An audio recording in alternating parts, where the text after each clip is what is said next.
thank you for having me. I've been working in the Office of the Chief Psychiatrist now on this project for a couple of years now. We started up the suicide prevention strategy by doing wide consultation with South Australians. We consulted with over 750 people, and so we now have a strategy, and it is very similar to the national strategy, and it's because when we were out talking, I guess when we first started looking at suicide prevention, it was put in the Office of the Chief Psychiatrist because suicide was seen as a health issue. And it certainly isn't a health issue. When we went out and talked to people and the concerns that they had, it really made us think much broader than health.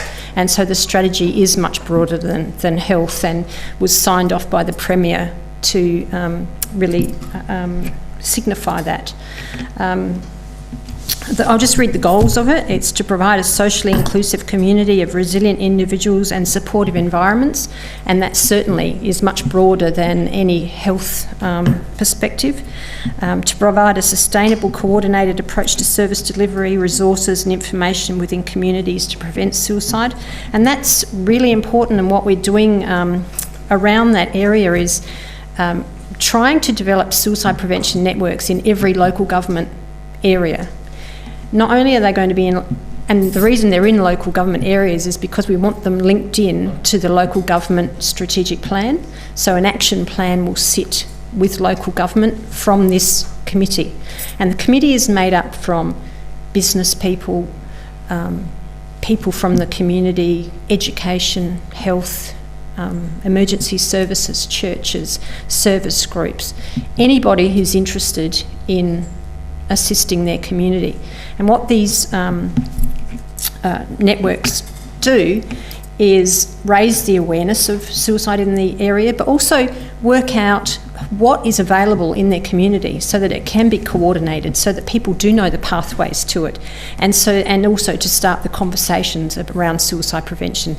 And the councils actually get quite excited when we go in and talk to them about all the things that they're already doing around suicide prevention, because they're making bicycle tracks that bring people together, having sporting facilities, they're having public events, they're having libraries, they're making services available to their community, they're providing transport for the elderly. So they get very excited when we are able to kind of show them how their strategic plan is suicide prevention in action, because it is, and it's not.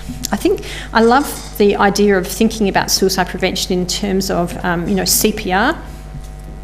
When CPR came to being, it was the domain of cardiologists, and now we've got 5-year-old nippers on the beach able to do CPR. So it's gone through, from cardiologists to doctors to nurses to the general public, and now everybody knows what CPR is and most people can do it. And that's what we have to do for suicide prevention. We need to be making it way more practical, that people can be able to do it, and everybody can add their bit to suicide prevention. So the third goal was to provide targeted suicide prevention initiatives and activities and programs, and that's one of the next stages of the strategy. Is we're looking at a child and youth action plan, an action plan for Aboriginal people, and an action plan for the culturally and linguistically diverse, and also men. And so the first two is child and youth, and we're working on that at the moment. And we're also working on the Aboriginal. I've just come back from the APY lands, talking to members of the community up there about their issues. And then to address as a priority the issues that affect regional South Australians. And that was something that no other state considered their country cousins as important in the issues of suicide prevention, but in South Australia we really felt that there was a need for something very specific to be done in country areas as well. Another thing, an area was targeted post-vention activities, and post-vention is usually the work done after someone has taken their own life. And in South Australia, people said that's not good enough. We need it to be after a suicide attempt as well. So our strategy goes right into the things that need to happen after an attempt is made as well. And that because people, the families and friends of people affected by someone who's tried to take their own life, the impact can be just as devastating as when a suicide happens. Then to improve the evidence base and understanding of suicide and suicide prevention. So there's not a great deal known about suicide and what really works. We know that taking away means is a way of preventing suicide, and we know that talking to people helps. But apart from that, we really don't know a lot more. So we need to put a lot more effort into understanding how suicide takes place. And just on that, there's Thomas Joyner is a psychologist in America, and he's come up with a model that when we have talked about suicide prevention, particularly with Aboriginal people, they've been able to articulate what parts of this model mean to them. And Joyner says that when there is an attempt or a suicide, there are three things that come together, and it's a sense of the world would be a better place without me. So people feel that the world would be a better place without me. So, we've often, the myths around suicide have often been that, this is a selfish act. Well, absolutely not. We need to really rethink that all completely. These people who take their own life really believe that the world is a better place without them. Then there's also a sense of hopelessness, that people feel completely devastated by the situation that they're in and they can't find a way out. They can't problem solve that situation, and the pain of that is just too much. And then there's another really important factor, and that's around fearlessness. And that can be in, and this is an area where we really need to kind of pay a lot of attention, because people can say, that was just a call for help, or that was, they try and take the urgency away from that. Say if someone's bought rope and they've just put it around their neck, but in order for someone to hang themselves, they actually need to rehearse that many times in order to take the fearlessness away. And so we should be taking that really seriously.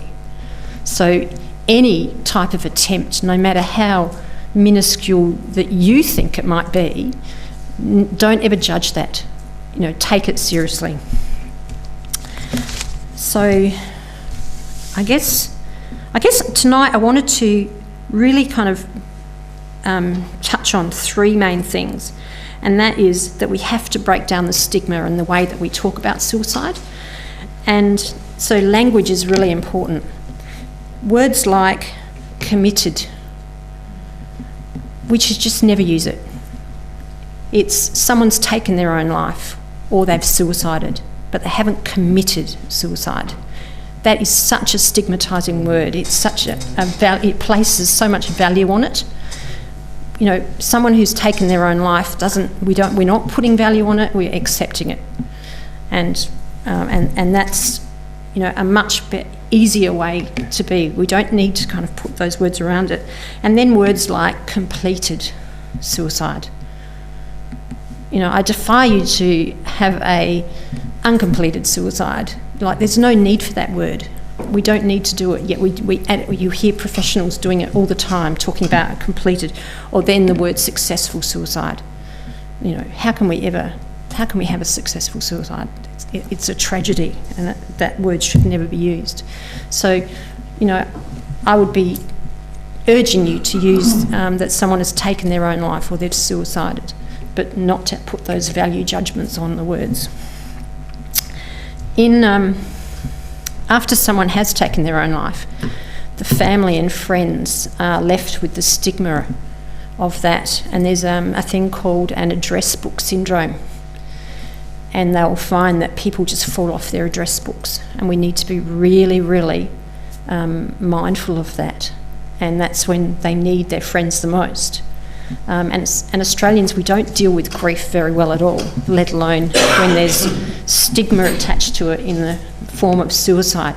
So, like I said, the language is really important, that we need to break that down, and that this is an event that affects a whole community, and that we need to get around and be supportive of people who've been bereaved by suicide. The grief is very complex. There's a whole range of kind of issues. It's more complex than any other grief that people experience, and we know that people who've been bereaved by suicide are at great risk of suicide themselves.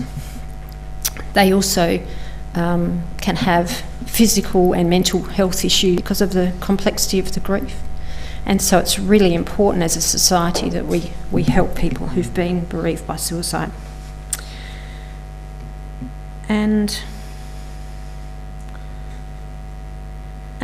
the awareness, and I've got a little video that's been made by the Mayo Clinic that I think raises the awareness more than I could possibly put into words.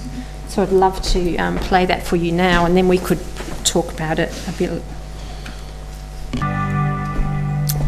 That's obviously an American video, YouTube, but it's really the essence of, making sure that you ask and talking about suicide prevention with your kids, being able to talk about the little things, problem solving the little things, in order to train them up to be able to deal with the bigger things and the bigger issues that they can talk about.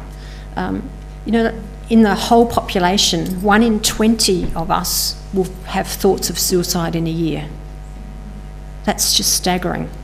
But we work through it, and we don't get to the point of taking our own life. And that's what we need to be able to train our kids in, being able to be resilient, being able to talk about anything with us, that we can help them problem solve that through. I think when I talked about how we did the consultations, some of the things that came through for youth, we found that, and this is going to resonate with what you said, was domestic violence, sexual abuse, bullying, sense of isolation, the social media bullying, and the self-harming were real issues for the young people that we spoke to.